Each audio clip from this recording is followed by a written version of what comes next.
Earlier in the week, I was having quite the spaz attack, but now I'm actually feeling a lot more prepared. A whole nother first day of school on Tuesday in the middle of January.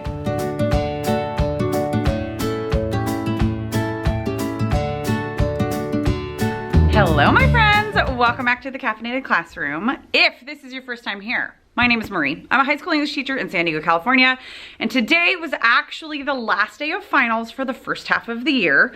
My school is on a quarter system, so we go in 2 terms.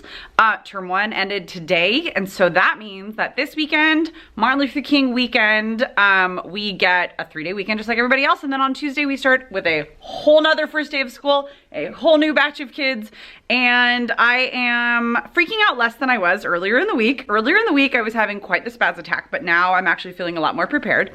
Yeah, so I'm just going to walk you guys through a little bit. Like, school got out a little early because we had finals today. I have everything graded for the most part. I have a few more scores to enter, and then I have to actually like submit grades.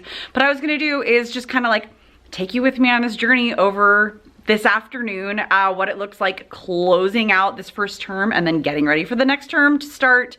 It's literally a whole new, like a whole nother first day of school on Tuesday in the middle of January. Yeah, it's really bonkers and it's really tiring, but it is what it is. So yeah, I'm gonna show you guys my to-do list right now that I just made for myself. There are shockingly few items on the list because I did a lot today, and yesterday I had a long prep. So I got like a lot of stuff knocked out of the way, but I'm gonna show you the last few things that I need to take care of to feel really good about being able to go away for this weekend and do 0 work unless it's fun work. Because I do have a fun unit on Pride and Prejudice that I'm putting together, and that's the kind of stuff I nerd out about and I get really excited about, so I might do that kind of work. Or I might just do nothing and eat like chips and onion dip and do nothing. You know what I mean? So we're gonna pay no attention to what's going on behind here. We're only going to pay attention to my little post-it here. So first I need to submit grades. There are a couple of things, like I said, that I need to finish doing, just entering scores, and then I can actually submit grades through our learning management system. I need to set up my whole room for Tuesday.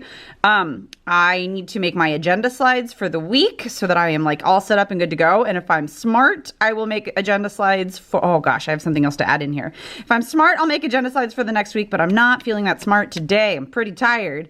And really before I can do this part, I need to clean up this room. Let me show you what I'm working with here. On first glance, the room might not look too messy to you, but if you really, like if I zoom in for you, and you guys can see, slowly but surely, that monstrosity of a mess under the table. Holy mackerel. I gotta work on that. And if you kind of look around, there's just like random things that happen, like empty bottles from water, textbooks that I need to take up to the library that kids need to return themselves, but I'm gonna do it for them. Just things that are out of place around the room. Like I need to take down these snowflakes because while it's still January, I'm ready for hearts for Valentine's. Yeah, like the pillow mess. Whatever that is. Actually, that's my copies for next week that I'm going to take care of. So I'm going to just take care of that kind of stuff. For some reason, one of my students left me the 2019 Cleveland Browns, the entire team photo. I can't explain it either. Yeah, so like I said, it's not a whole ton of stuff that I need to get done right now, but I do need to get it done so that I feel in really good shape and I can just enjoy my weekend, and I'm going to stop blabbering and I'm going to actually get to work. Here I go.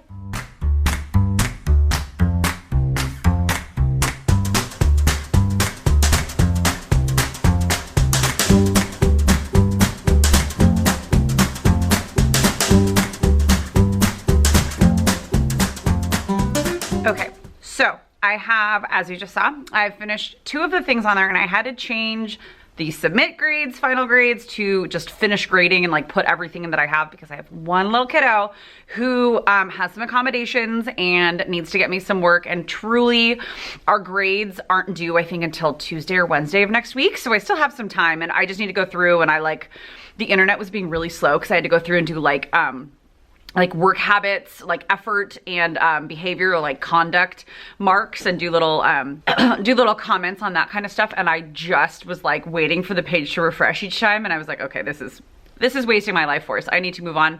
So while I'm waiting for that kiddo to get me the work that I need to be able to grade and give a true assessment of skills, I'll just take care of that when I do the comments all at the same time, because hopefully this child gives me the work that they need to give me. So there's always hope, you know, and I'm like, I've seen good faith coming out of this kid. So like it tells me that like I'm not just, you know, waiting for Godot, waiting for work that's not going to come in. I think I'll get at least some of the work. So I'm going to give this kid the benefit of the doubt, and my grades aren't truly due. And I do want to show you what I've done. I've nerded out really hard when it comes to creating my agenda slides and getting things prepped for next term, because this first term, this fall, like, had it out for me. And I know that like a time of year cannot have it out for a person, but I swear to you, this fall had it out for me, and I will not let this be repeated. I have to be able to have a better balance in my life. And I think that's why I didn't like lose it too badly, is because I knew that this was just gonna be a season and it would ebb and flow and everything always changes. So it's just got to get better in the spring because I say it has to, and I'm willing it to be so. So yeah, I'm going to show you what's going on in my classes next week, and then I'm going to start cleaning up this room and might even set up a bulletin board. We shall see. So we're going to be doing the same stations as I do with my sophomores on the first day with 12th graders, and then we're going to start talking about literary theory, looking at critical lens theory. I do a little analysis boot camp, and then we're going to do a book tasting, because I tell you, on this quarter system, it is like go, go, go. I will definitely be vlogging next week about the whole like first day of school and like getting back into the swing of things. So if you want to know more about that stuff, stay tuned for next week's video. But for now, I need to get cleaning up this room so that I can do the next steps on my to-do list.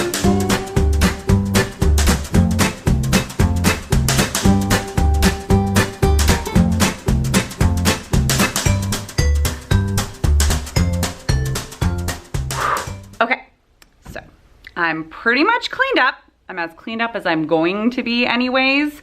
I took down all of the snowflakes from the sky, and I have them sitting on a table over here. Here, can you see? Look, you guys, look. That's about as clean as this desk gets on any given day, and my stuff's all packed up. And one other thing I'm going to do right now, because I'm kind of jazzed about it, is set up a new bulletin board right behind me. I'm gonna walk you through it right now. So I decided that since reading, especially choice reading, and just having like an interest in reading and just reading regularly, making reading a daily habit, is a pillar of my teaching practice and of what goes on in my classroom, I am going to engage my students and create a sense of community using a reading challenge. So I teach 3 sections. 3 different classes of kiddos are going to be competing class by class to see over the next quarter, so the next 9 weeks, which class reads the most books. Mind you, every single class, every kid is going to be reading at least 2 books. So that like gives everybody a 1-up. And then it gives the kids who are like really interested in reading and the kids who like really get into something, just a little something fun to take it to the next level. So it is our classroom reading challenge, and let me show you what I have put together. So this reading challenge is gonna go up here on this board. I just wasn't putting up student work to showcase, because most of the time that I grade something, they need to have it back like immediately to work on it. So what I did, because I think I'm hilarious, is I made myself a little banner that says reading is lit. So, because I'm hilarious, I'm going to cut that up and tape it together. I'm going to put it right at the top up over here. And then what I'm going to do is I'm going to create, I need to find more black border, but you can see like, here's one piece of black border. I'm going to create bookshelves, like a shelf and a shelf and a shelf. For one for each of my classes. I need to create some sort of a sign that's like showing which class is which.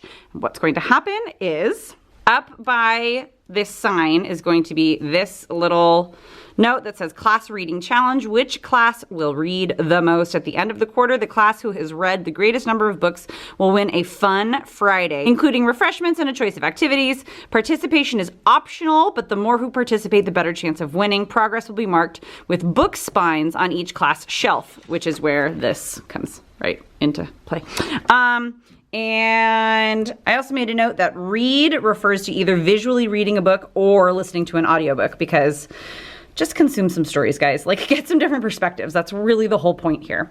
So that leads me to, after a kiddo completes a book, they have these book spines that I've made, and like they'll take one. I made 4 different kinds.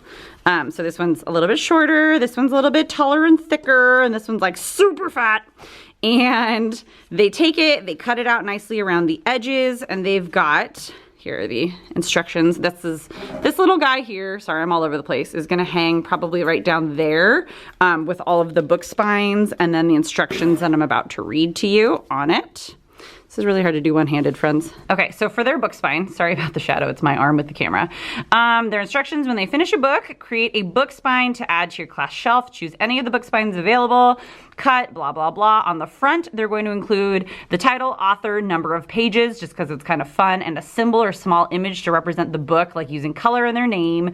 And then on the back, they're gonna give us a rating out of 5, and then a 3-sentence review. So, I mean, I'm obviously not asking for a whole ton because it's pretty small, but then basically each completed book spine will earn a raffle ticket also at the end of the quarter for just some sort of fun prizes, just to like keep it, you know, community building and fun. And up there, like I said, they'll have their shelves that go across, and then these little guys will just go boop, boop, boop, boop, boop up across. So at some point, probably this weekend, I'm actually going to be making my own, like a couple of book spines just for a couple of books that I've been reading. I finished one last night.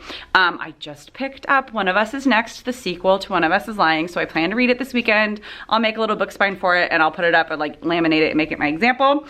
But I'm gonna set as much of this up as I can, and then I'm gonna sign off, and then I'm gonna need to skedaddle out of here because it's already 3 o'clock and I want to be gone now.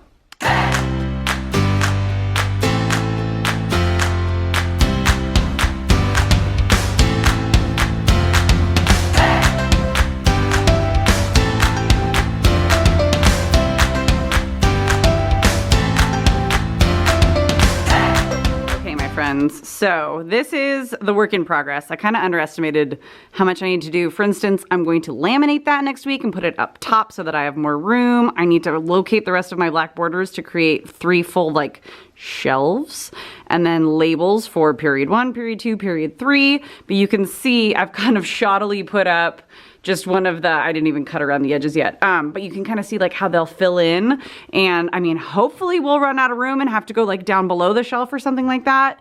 But we've got this whole board. I am actually going to be using my Currently board. If you saw some of my setup videos this past summer, I will link them in the iCards, but like, I made this really cool board with all of these like, cool plans for an interactive bulletin board, and then I just never got to it. Oh, and then this I think I'm going to put actually on the wall, but for now, here it is. Yeah, I'm liking the way that this is going to go, and I'm really gonna be introducing this like next Friday, so I have some time, but I like the idea. It's a cool interactive board to create community and again, reinforce reading skills, reading habits, and the importance of literature, and not just literature, but reading of all sorts. And then I also set up my stations for Monday. You can see there are 4 of them around the room, not Monday, Tuesday. There are 4 of them around the room. I will be, like I said before, vlogging next week just about what it's like to have a second first day of school with all new kids all over again, a whole new set of over 100-something names to be learning. Yeah, I mean, I'm used to it. It's just, that's what it is. So I'm about to take off, actually. This room is not quite as clean as I would like it to be. It's good enough though. And it looks fresh in here, like it's at least cleaned up. It's not perfect, but nothing is. And it's time for me to go home to my babies. So with that, I want to say thank you so much for watching, and thank you for just spending the afternoon with me here. I actually got a lot done, and it's nice to be able to talk through it all because it keeps me going, and it like helps me remember why I am doing the things I am doing. And your comments that you leave down below, I know I don't get to answer as many of them as I would like to because of said children that I have at home who deserve my attention and my energy, but I really do read every single one, and I appreciate your energy. And yeah, with that, if you've not already subscribed, please take a moment to do so. Hit the like button, hit the bell so that you don't miss next week's vlog, all about what I'm gonna be doing on these first day stations, how I'm gonna get started, and start with a new fresh sense of building community, because I'm tired, and yet it's a whole new batch of classes. We have a whole new community and culture to build in this classroom within each of the groups. So I have my work cut out for me, but I also have strategies to make it not so hard. With that, I will leave you. I'll see you guys next time. Bye.